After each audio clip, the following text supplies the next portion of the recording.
Infiniti launched the QX80's predecessor, the QX56, when environmentalists were torching Hummers and energy experts claimed peak oil would dry out the world's reserves within decades.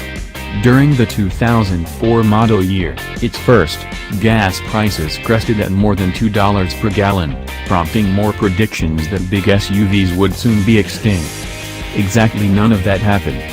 Since Infiniti renamed the second-generation QX56 as the QX80 for 2014, and then refreshed it for 2015, sales of luxury SUVs and crossovers have been on fire. For 2018, Infiniti has updated the QX80 a second time. After driving it in Charleston, South Carolina, we'd suggest no surprise, given its age, that it may still need a few more tweaks.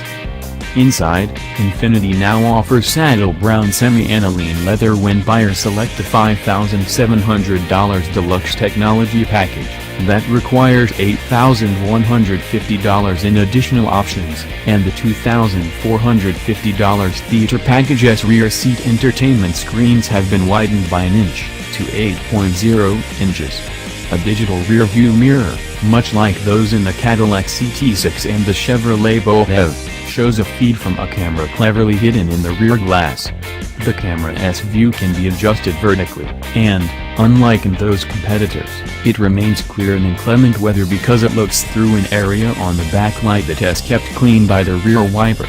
Because QX80 drivers bring giant mugs into their vehicles, the front two cup holders feature handle cutouts, and the USB ports are relocated to the dashboard instead of buried in the central cubby, which is also slightly deeper.